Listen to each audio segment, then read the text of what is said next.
What's going on, everybody? It's Wonganooie here, and today we're diving into Battlefield 6. It's the day after launch, so if you're just jumping into the game for the first time, I got a few quick tips and tricks that I think will help get you started on the right foot. We're talking about the settings you need to tweak, loadouts that'll give you an early advantage, and a couple of gameplay strategies that keep you alive longer. So first things first, let's talk settings.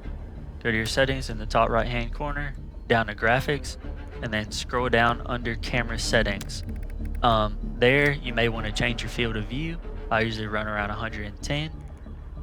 Scroll down, weapon motion blur, dial that down to 0. World motion blur, 0. Camera shake amount, 0. You want all that stuff turned off. Reduce sprint camera bobbing off, chromatic aberration off, vignette off, film grain. Turn all that stuff off. That's just more distractions than anything, and it just kind of gets in the way. We don't really need it to look like a Hollywood movie we're trying to game here.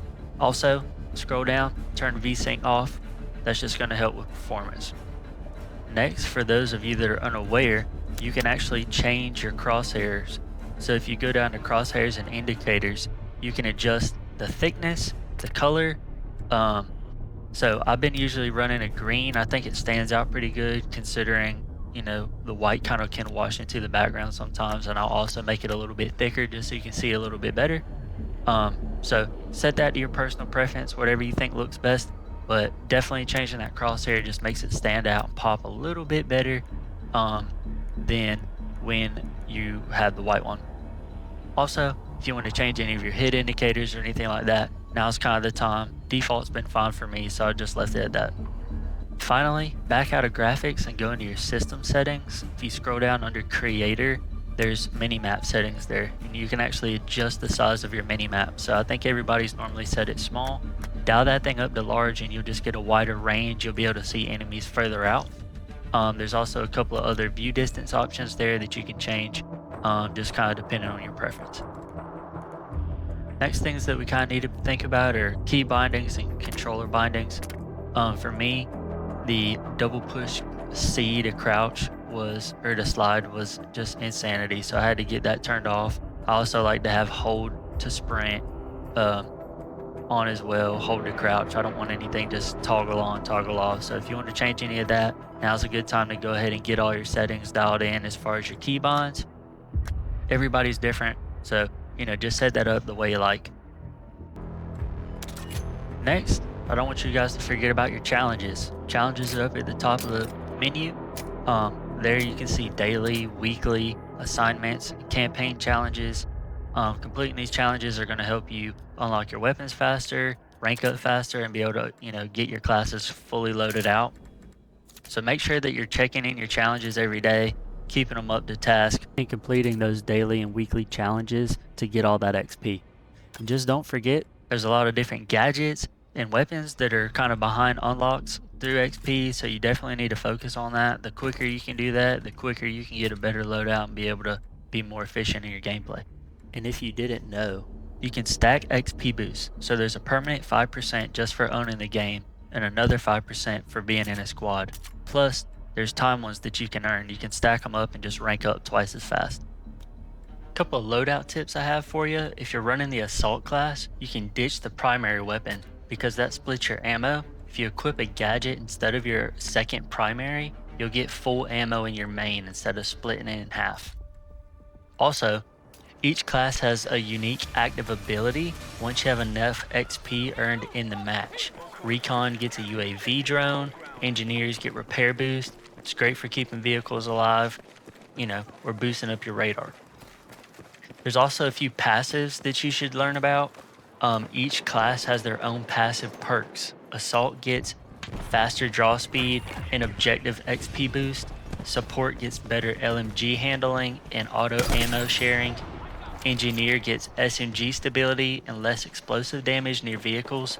And Recon gets reduced sniper sway and auto spotting when scoped. And for all my snipers out there, the sweet spot mechanic is back. Each bolt action rifle has damage in a golden range. If you see that rainbow shimmer in a sniper's glint, congrats. You're in their kill zone, so you better watch out. I just kind of wanted to go over some of the day one patch notes that released when the game released. So starting with performance, because honestly this is a big one, DICE claims major improvements to overall stability and frame consistency, especially on PC. So basically they just kind of reworked how the shader catch loads, which means fewer frame drops when things explode or buildings crumble. And yeah, you're still going to get that chaos, but it's just a little bit smoother. Loading times are also better, especially on SSD. It's noticeably quicker to jump from menu to match, though some players are still reporting minor stuttering right after spawning, and I actually had that happen a couple times myself. As far as weapon balancing, a few interesting tweaks here. The M4A5 recoil has been adjusted, especially the horizontal sway, which now feels tighter at mid-range. DICE also nerfed the starting LMG slightly, less laser beam, more recoil control needed, which makes sense because people were just deleting whole squads from rooftops. SMGs also got a small mobility buff, quicker ADS speed, and smoother sprint out time, which makes close range fighting feel a little bit more fluid. Sniper rifles haven't gotten any major changes yet, but the devs said that they're tracking headshot inconsistencies, so I think we should be able to expect something like that coming from them pretty soon. As far as vehicles, helicopter pitch control got rebalanced. They're a little bit less floaty now and respond faster when you dip the nose or strafe. Feels a little bit closer how choppers handled in Battlefield 4. Tanks also got hit to their repair speed. No more sitting in a corner repairing for forever while soaking up half the lobby's rockets. And a big one, the transport drone got its health cut down by 20%. So it was way too tanky before. You can actually shoot it down now without unloading the entire magazine into it.